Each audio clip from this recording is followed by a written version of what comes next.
Jemaat yang dikasihi oleh Tuhan, tiba saatnya kita teduhkan hati kita untuk mendengarkan kebenaran firman Tuhan. Mari kita berdoa. Segala puji, hormat juga syukur kami naikkan kepadamu ya Tuhan. Kalau pagi hari ini kami boleh Tuhan berkenan untuk berlaku ibadah, kami boleh memuji dan menyembah dan mengagungkan Tuhan yang memang layak kami puji dan kami agungkan. Dan sebentar kami juga akan mendengarkan kebenaran firman Tuhan.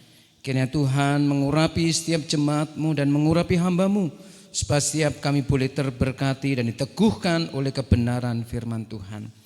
Biarlah kami boleh memiliki telinga seorang murid dan hati seorang hamba untuk mendengar firman Tuhan dengan sungguh-sungguh dan terus punya kerinduan untuk menjadi pelaku-pelaku kebenaran firman Tuhan yang taat.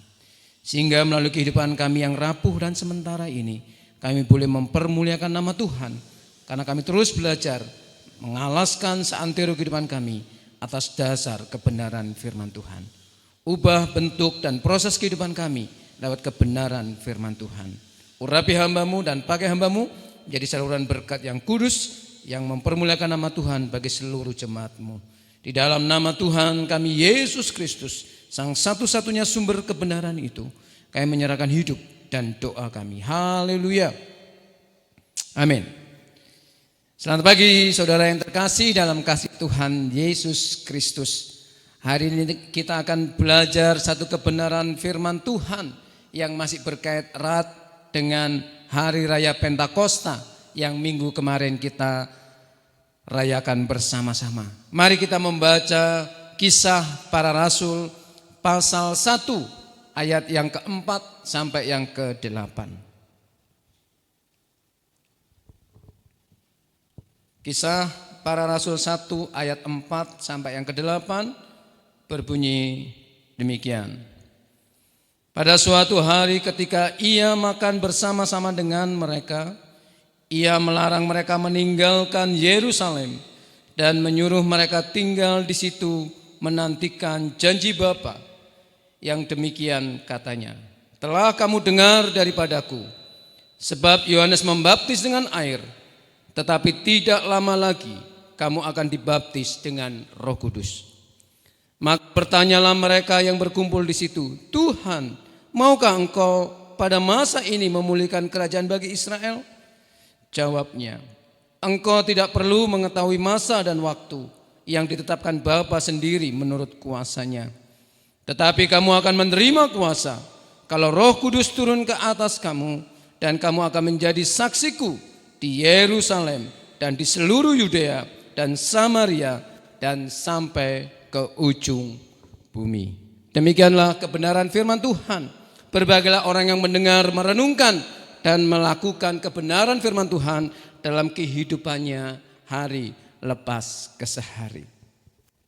Saudaraku yang terkasih dalam kasih Tuhan Yesus Kristus, mungkin sebagian besar dari kita punya yang namanya smartphone, ya, dengan berbagai mereknya dan dengan berbagai kecanggihannya.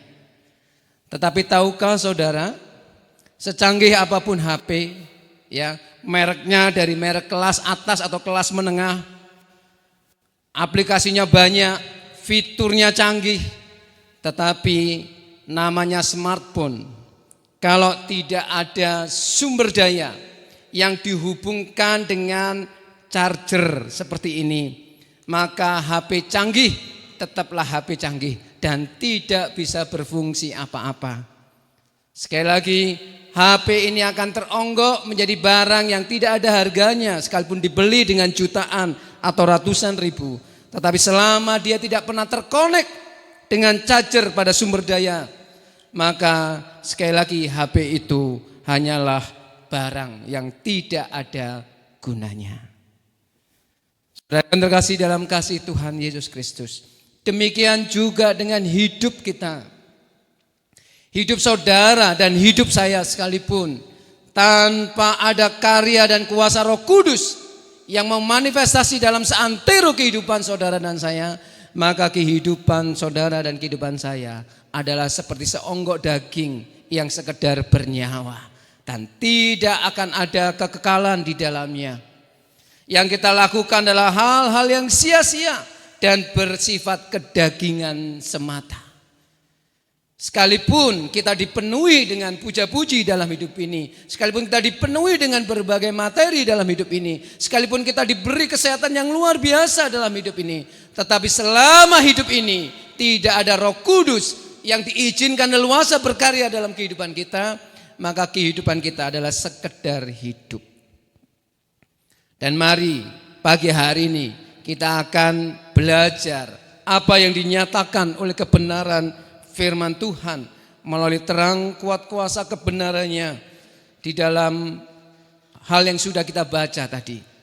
Minggu kemarin kita belajar tentang peran penting dari Roh Kudus itu sendiri. Bagaimana kita bisa melihat hanya Roh Kuduslah yang bisa menginsapkan kita dari dosa. Hanya Roh Kuduslah yang bisa mengerjakan kelahiran baru dari hidup kita, yang akhirnya mendorong kita, memberi kita kemampuan untuk merespon kasih karunia Tuhan, untuk akhirnya bertobat dan mengakui segala dosa kita. Dan oleh Roh Kudus juga kita boleh mengaku percaya bahwa Tuhan Yesus Kristus adalah satu-satunya Tuhan dan Juru Selamat. Dan karena Roh Kuduslah, karena peranan Roh Kuduslah, kita boleh menjalani kehidupan sesuai dengan kehendak Tuhan, sesuai dengan rencana dan maksud Allah sendiri. Hanya oleh pimpinan Roh Kudus kita bisa melakukan kehendak Allah. Mari kita menyusuri ayat demi ayat yang kita baca tadi dari Kisah 1 ayat 4 sampai yang ke-8. Mari kita membaca sekali lagi ayat yang keempat. Pada suatu hari ketika ia, yaitu Yesus, makan bersama-sama dengan mereka, Yesus melarang mereka meninggalkan Yerusalem dan menyuruh mereka tinggal di situ menantikan janji Bapa. Yesus meminta murid-muridnya untuk tetap tinggal di Yerusalem sampai menunggu janji Allah digenapi. Jadi saudaraku yang terkasih dalam kasih Tuhan Yesus Kristus, memang Yerusalem waktu itu merupakan pusat peribadatan bagi orang-orang Yahudi. Yerusalem merupakan center, merupakan kota yang menjadi referensi bagi umat Yahudi untuk berlaku ibadah.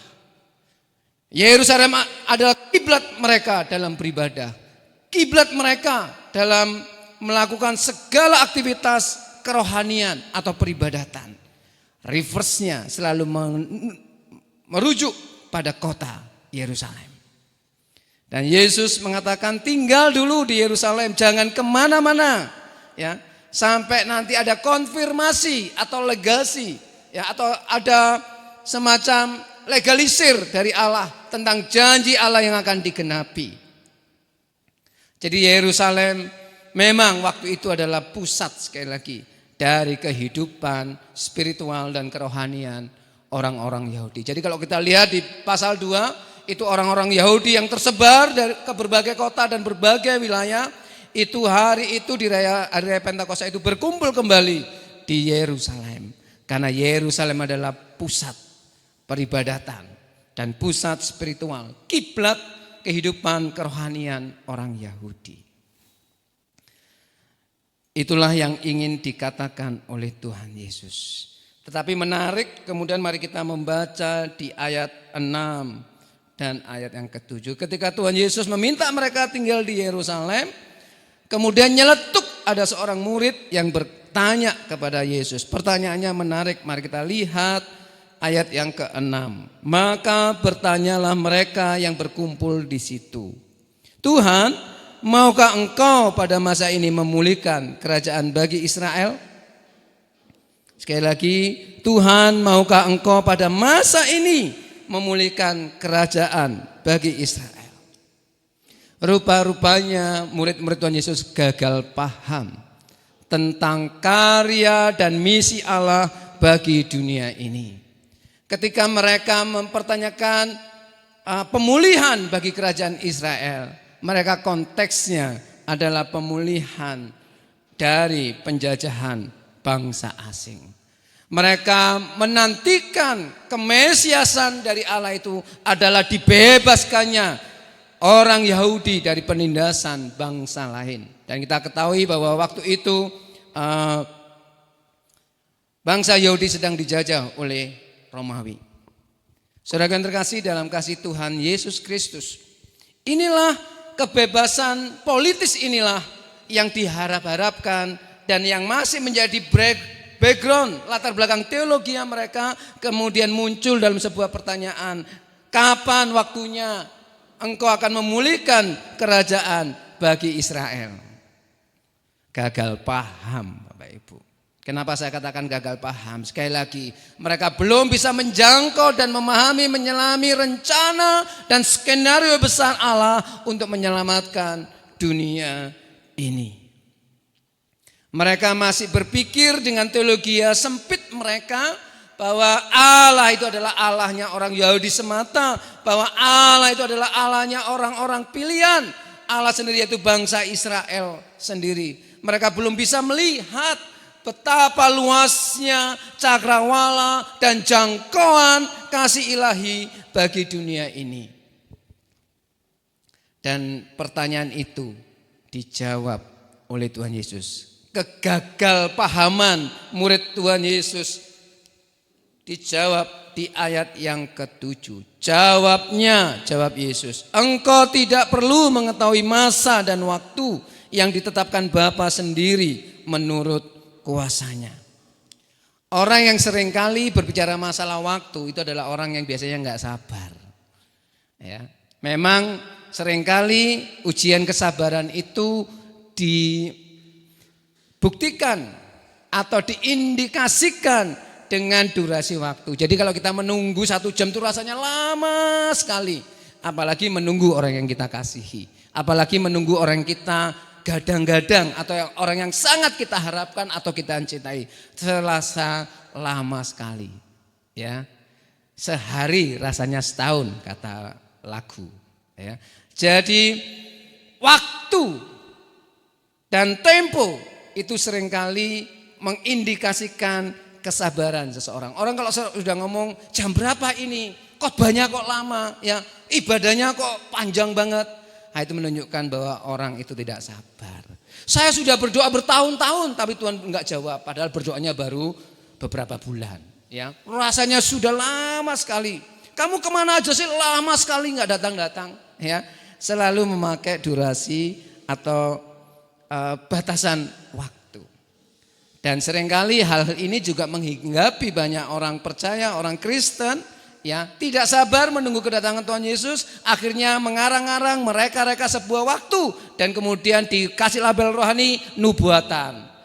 Betapa sering beberapa waktu yang lalu kita mendengar seorang hamba Tuhan, Tuhan Yesus akan datang tanggal sekian, bulan sekian, tahun sekian. Ya, enggak sabar. Datang enggak? Enggak datang. Menubuatkan kiamat tahun sekian, terjadi enggak? Enggak. Ya, sekali lagi dalam bagian ini urusan waktu dan urusan kapan itu adalah semata-mata hak privilege dari Allah sendiri, hak prerogatif dari Allah sendiri. Yesus menjawab kegagalpahaman muridnya itu dengan waktu, ya. Engkau tidak perlu mengetahui masa dan waktu yang ditetapkan Bapa sendiri menurut kuasanya. Kegagalpahaman teologi sempit ini Tuhan Yesus tahu akarnya. Karena mereka melihat ketidaksabaran dan melihat ketidaknyamanan mereka ada dalam penindasan bangsa lain dan mereka ingin segera dibebaskan. Sehingga karya mesianik dari Allah, karya penyelamatan dari Allah dianggap, dipahami sebagai bahwa nanti Allah akan turun sebagai orang yang raja di raja. Mereka diingatkan oleh nostalgia tempo dulu di mana Israel disatukan oleh Raja Daud. Mereka mengharapkan kebebasan politis, sosial dan sebagainya yang melepaskan mereka dari penjajahan bangsa lain. Sehingga mereka saking gak sabarnya memunculkan sebuah pertanyaan. Kapan engkau akan memulihkan kerajaan Israel?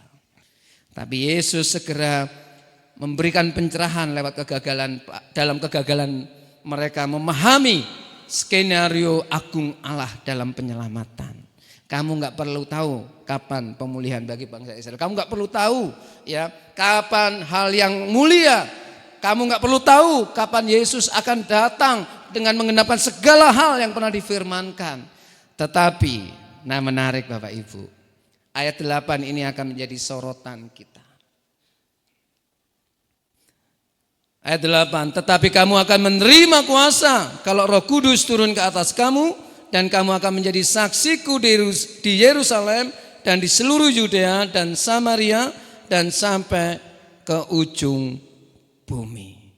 Saya berani mengatakan inilah closing statement dari Tuhan Yesus. Setelah dia berkiprah di dalam dunia, setelah dia melayani selama 3,5 tahun, dia melayani di sekitar Yudea, di sekitar Samaria, dan di sekitar Yerusalem.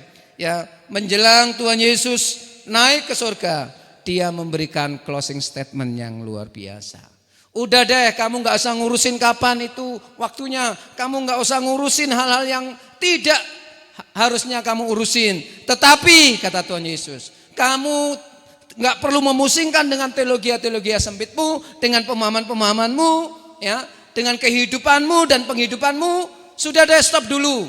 Tetapi, kata Tuhan Yesus, tetapi kamu akan menerima kuasa kalau Roh Kudus turun atas kamu, dan kamu akan menjadi saksiku di Yerusalem, di Yudea, di Samaria, dan sampai ke ujung bumi.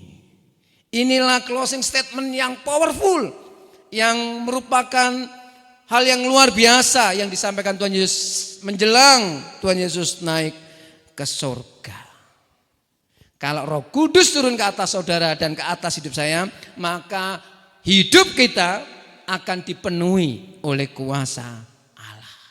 Dan kalau Roh Kudus itu turun ke atas murid-murid Tuhan Yesus, maka murid-murid Tuhan Yesus akan menerima kuasa itu. Kuasa untuk apa? Kuasa untuk memberitakan perbuatan-perbuatan besar dari Allah. Kuasa untuk apa? Kuasa untuk menjadi saksi.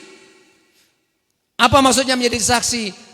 Bahwa kitalah saksi dari kasih karunia Allah dalam Yesus Kristus. Kitalah saksi bahwa kita telah mengalami penebusan di dalam Yesus Kristus. Dan itulah yang kita saksikan, itulah yang kita ceritakan, itulah yang harus kita share secara terbuka dan dengan penuh keberanian. Dan rupa-rupanya dampak dari Roh Kudus itu ketika dicurahkan benar-benar menunjukkan powernya, ya, dinamis dari kuat kuasa Roh Kudus itu. Kuat kuasa yang meledakkan kehidupan para murid benar-benar terjadi.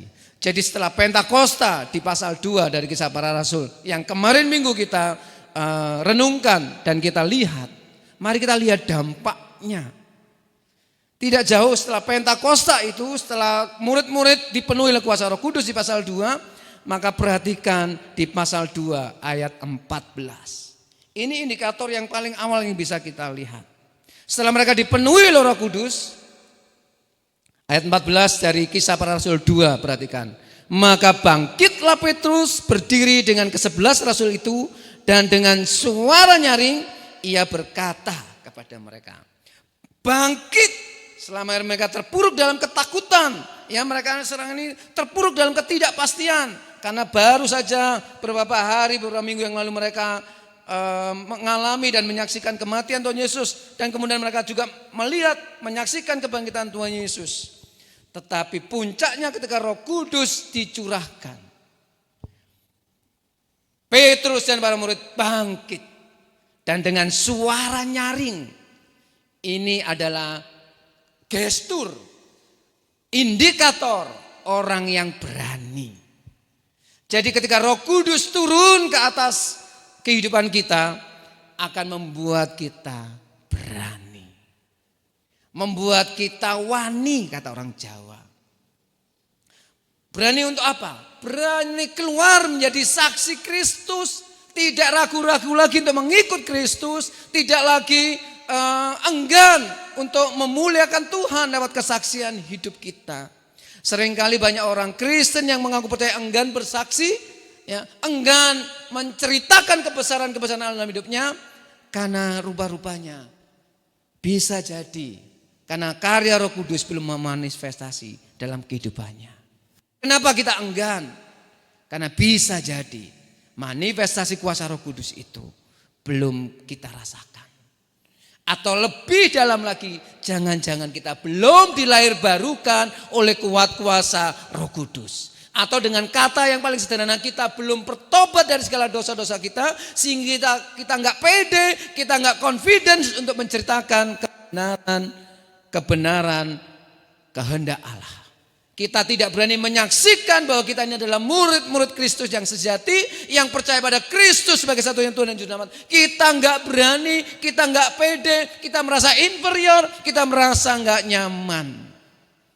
Tetapi hari itu ketika Roh Kudus dicurahkan dan Petrus dan para murid mengalami kepenuhan Roh Kudus, mereka bangkit dan dengan suara nyaring mereka menceritakan tentang Yesus dari Nazaret itu. Dampak yang kedua apalagi? Kehidupan jemaat yang dipenuhi oleh kasih dan buah roh. Mari kita melihat di dalam Kisah Para Rasul 2 ayat 43 sampai yang ke-47. Masih di Kisah Para Rasul 2 ayat 43 sampai 47. Saya baca dengan cepat. Maka ketakutanlah mereka semua, sedang rasul-rasul itu mengadakan banyak mujizat dan tanda. Ini setelah mereka dipenuhi oleh kuasa Roh Kudus. Dan semua orang yang telah menjadi percaya tetap bersatu. Dan segala kepunyaan mereka adalah kepunyaan bersama.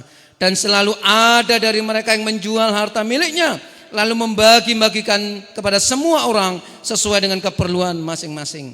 Dengan bertekun dan dengan sehati mereka berkumpul tiap-tiap hari dalam bait Allah. Mereka memecahkan roti di rumah masing-masing secara bergilir dan makan bersama-sama dengan gembira, dengan tulus hati, sambil memuji Allah, dan mereka disukai semua orang, dan tiap-tiap hari Tuhan menambah jumlah mereka dengan orang yang diselamatkan.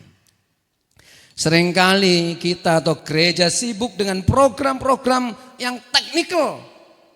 Tetapi program-program yang teknikal itu harus didahului oleh kepenuhan Roh Kudus. Seringkali kita memimpikan jemaat yang besar dipenuhi dengan orang-orang yang percaya, yang bertobat, bukan dipenuhi oleh orang-orang perpindahan-perpindahan gereja. Kemarin saya membaca artikel tentang pertumbuhan gereja. Ternyata setelah disurvei, banyak gereja ini bertambah bukan dari petobat-petobat baru, tetapi dari perpindahan gereja lain, dari gereja yang satu ke gereja yang lain. Artinya apa? Di sini menggelembung jumlahnya, tapi gereja yang lain kempes jumlahnya, menyusut jumlahnya. Tapi perhatikan di ayat yang ke-47 jelas sekali, sambil memuji Allah, dan mereka disukai semua orang, dan tiap-tiap hari Tuhan menambah jumlah mereka dengan orang yang diselamatkan oleh petobat baru. Dampak yang kedua lebih dahsyat, ketika hidup para murid dipenuhi oleh kuat kuasa Roh Kudus, maka mereka hidup di dalam kasih dan menghasilkan buah roh. Apa aja buah roh? Saudara bisa baca di Galatia 5 ayat 22 dan 23. Ada kasih, ada kelemah lembutan, ada kerendahan hati, ada penguasaan diri, ada kesetiaan, ada kesabaran, ada damai sejahtera. Itulah bukti bahwa kita telah dipenuhi oleh kuat kuasa Roh Kudus. Jemaat awal dan mula-mula ketika dipenuhi oleh Roh Kudus dan mendengar pemberitaan dari para murid, mereka hidup di dalam kasih, tidak dalam kebencian. Seringkali kita sebagai jemaat seringkali hanya sibuk mencari kelemahan orang lain, salahkan sini, salahkan situ. Ketika ada kendala di gereja, kita cari kambing hitam. Tetapi mari hari ini kita dengan malu belajar dari jemaat mula-mula, bagaimana mereka hidup bersama. Susahmu ya susahku, bahagiamu juga bahagiaku. Ya, bahkan milikku itu bisa kupersembahkan, untuk kupersembahkan bagi kemuliaan nama Tuhan, bagi kesejahteraan bersama. Mereka selalu yang ada di pikiran dan nanti mereka gimana cara menjadi berkat. Tidak sempat kepikir mereka ingin menjatuhkan satu dengan yang lainnya. Tidak sempat mereka berpikir untuk saling ngumpat dan caci maki. Tidak sempat berpikir mereka untuk mencari kesalahan-kesalahan orang lain demi menutupi kesalahan diri sendiri. Ini adalah bukti dari manifestasi kuat kuasa Roh Kudus.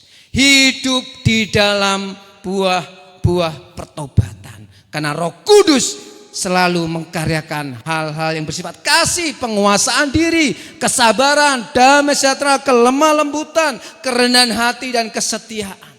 Tidak ada hukum yang menentang hal-hal itu, kata Galatia 5:22 dan 23. Dampak yang berikutnya luar biasa, yaitu keberanian berkorban sampai di titik tertinggi. Orang yang dipenuhi oleh kuat kuasa Roh Kudus akan selalu punya keberanian untuk berkorban sampai titik tertinggi. Bagi siapa? Bukan bagi kemuliaan dirinya sendiri. Sekali lagi, Roh Kudus selalu mendorong kita untuk menceritakan perbuatan-perbuatan besar dari Allah. Bukan menceritakan kepintaran kita, bukan menceritakan kebesaran gereja kita, bukan menceritakan kekayaan kita, bukan menceritakan hal-hal yang ada dalam diri kita, tetapi menceritakan perbuatan-perbuatan yang dilakukan oleh Allah. Nanti baca lagi di Kisah Para Rasul 2 ayat 11. Itulah bukti orang dipenuhi Roh Kudus, selalu menceritakan kebesaran-kebesaran perbuatan yang dilakukan oleh Allah. Dan yang ketiga yang saya maksud tadi, selalu ada pengorbanan. Berani berkorban sampai titik tertinggi.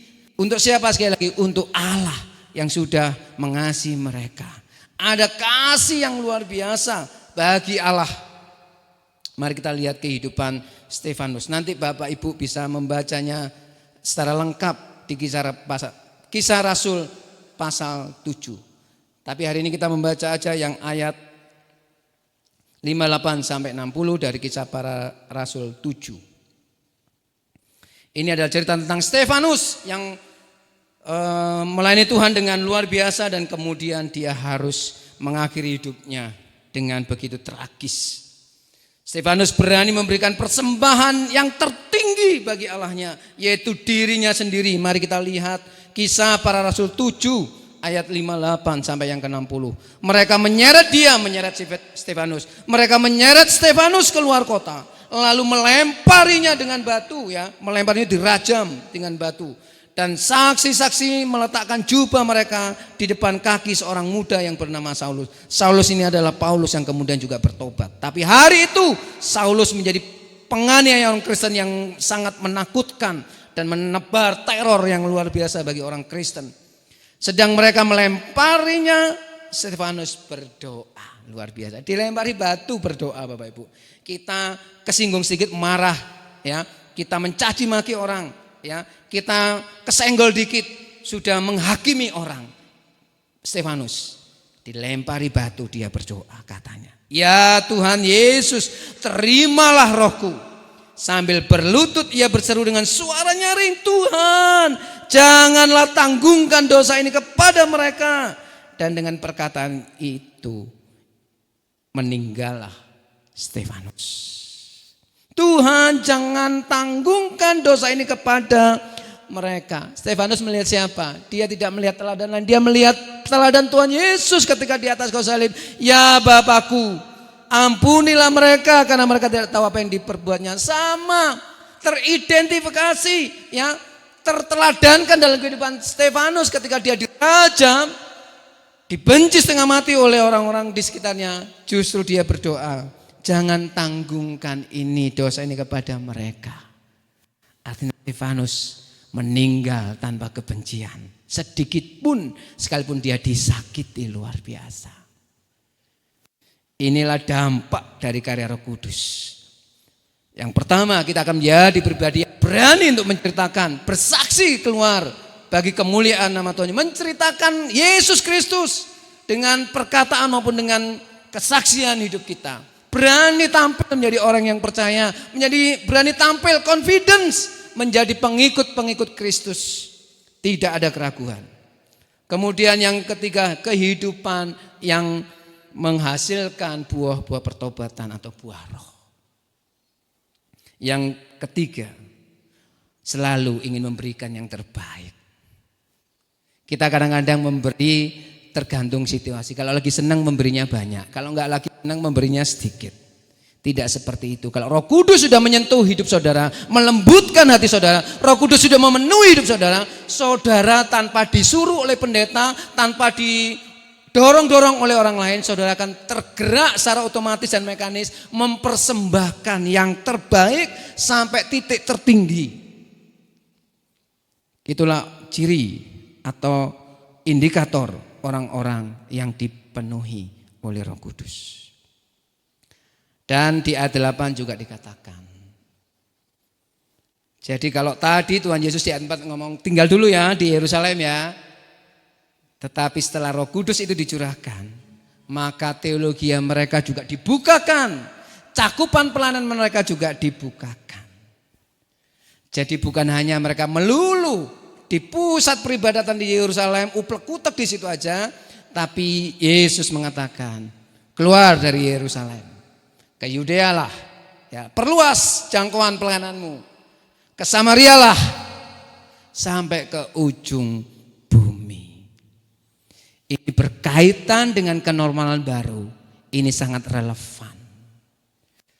Jadi seringkali kita mengatakan, ya, kalau misi-misi tempo dulu ke ujung bumi itu harus keluar pulau, harus keluar negeri. Ya, harus melakukan perjalanan jauh ke suku-suku terapkan. Itu benar. Tetapi sekali lagi, di masa-masa seperti sekarang ini, ketika internet ada di genggaman kita, ketika dunia ada di genggaman kita, mari kita mulai belajar. Ini refleksi saya Bapak Ibu. Ujung bumi ini pahami bahwa sebenarnya ujung bumi itu ada di hadapan kita. Dan dalam kenormalan baru ini kita harus mulai meluaskan cakrawala berpikir kita tentang bergereja. Kalau dulu pusat gereja ya di gedung ini, di rumah ini, di gereja karunia ini. Tapi mari kita gara-gara pandemi ini justru itu harus memantik kita. Bahwa kita bisa beribadah.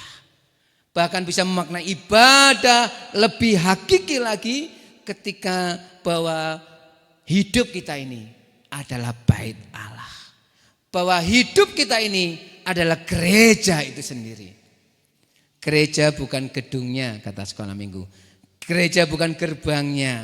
Ya, coba buka gerbangnya dan lihat di dalamnya. Jemaat yang ada dalam gereja, itulah gereja yang sungguhnya. Ingat Tuhan Yesus pernah mengatakan pada Petrus, Petrus di atas batu karang ini aku akan mendirikan dan mengokohkan jemaatku.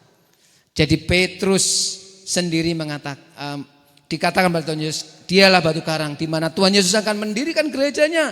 Dan Petrus sadar itu dan dia mempraktekkan itu. Kemarin saya men-sharingkan di komunitas kaum bapak lewat Zoom Fellowship, saya mengangkat pernyataan Petrus. Dia mengatakan kamulah bangsa yang terpilih, imamat rajani, umat kepunyaan Allah, bangsa yang kudus, ya, yang ditarik keluar dari kegelapan menuju terangnya ajaib untuk memberitakan perbuatan-perbuatan dari besar dari Allah. Dan kata gereja diambil keluar dari kegelapan kepada terang yang ajaib. Untuk apa? Untuk memberitakan perbuatan-perbuatan besar dari Allah. Itulah gereja. Itulah kehidupan saudara dan kehidupan saya. Jadi kalau kita menyadari itu, cakupan pelayanan kita harus lebih luas. Dan sekarang media itu sangat berperan. Jadi mari kita melek teknologi, mari kita menggunakan, kalau kita punya HP, gunakan untuk memuliakan nama Tuhan sampai ke ujung-ujung bumi. Lewat HP ini Bapak Ibu, saya bisa memberkati banyak orang lewat semangkuk salad yang ide briliannya juga dari Tuhan. Saya hanya duduk di Gang Karunia di Bekasi yang mungkin tidak diperhitungkan banyak orang, tapi dampak dari apa yang dilakukan Tuhan lewat saya itu melampaui batas-batas Bekasi, melampaui tembok-tembok GKMI Karunia, jauh keluar lewat media. Kita harus menjangkau ujung-ujung bumi. Jangan uplek-utek di dalam aja. Mari kita waktunya menjangkau, karena sejatinya kalau Roh Kudus sudah berkarya dalam hidup kita, kita akan berpikir luas, kita akan berpikir lebih progresif, lebih maju, ya, melayani Tuhan lebih sungguh, komitmen kita selalu disegarkan, semangat kita melayani selalu dipulihkan dan selalu punya antusias untuk melayani. Jangan gara-gara pandemi ini kita kambing hitamkan pandemi. Ya gara-gara pandemi saya malas Pak Sabto, saya enggan Pak Sabto. Ya kita mulai tunjuk sini, tunjuk saya untuk cari pembenaran. Tapi mari pagi ini dengan adanya kuat kuasa Roh Kudus dalam hidup kita, harusnya itu menyemangati kita. Harusnya itu memanggil kita menjadi murid-murid Kristus yang sejati, yang berani, yang kita bisa melihat bahwa luasnya ladang pelayanan ini sudah terhampar di hadapan kita. Sekali lagi, dengan pelayanan media ini sangat efektif Bapak Ibu. Bisa dari rumah saudara kita bisa menjangkau. Share hal-hal yang merupakan kebenaran firman Tuhan. Bagikan, ceritakan Tuhan lewat ayat-ayat firman Tuhan. Lewat kesaksian hidupmu yang diberkati oleh Tuhan. Lewat kebaikan Tuhan yang nyata dalam hidupmu. Share itu. Jangan share hoax, jangan share cerita yang tidak jelas. Jangan berita-berita yang tidak tahu sumbernya kita share. Sharelah hal-hal yang memberkati. Dunia sedang butuh lawatan dari Allah. Dan Tuhan ingin membawa kita menjangkau ujung-ujung bumi. Kita harus keluar dari zona nyaman kita. Kita harus punya terobosan-terobosan yang baru. Dan menjelang memasuki dan menapaki kenormalan baru. Siapkah saudara? Kita nanti akan memikirkan ulang tentang keberadaan gereja ini. Kita harus mulai siap untuk menyambut masa depan yang baru itu. Tetapi kok saya yakin kalau kita benar-benar tunduk pada otoritas Roh Kudus, maka Tuhan akan memberikan kekuatan dan keberanian dan ide-ide yang cemerlang, memperluas cakrawala berpikir kita dan misi kita, sehingga nama Tuhan tetap dipermuliakan. Biarlah firman Tuhan pagi hari ini membawa kita menjadi pribadi yang berani menghasilkan buah-buah pertobatan dan buah roh, dan berani berkorban untuk Tuhan. Dan ingatlah, cakupan luasnya pelayanan kita harus terus progres. Secara progresif kita harus mulai memikirkan ulang bentuk-bentuk pelayanan yang konvensional. Karena Allah kita adalah Allah yang progresif, Allah yang dinamis, Allah yang proaktif untuk mengerjakan banyak hal. Jangan sampai itu terhambat karena kedagingan kita. Jangan sampai karya Tuhan terhambat karena keengganan kita. Jangan sampai Tuhan memakai yang lain karena kita enggak mau atau enggan dipakai oleh Tuhan.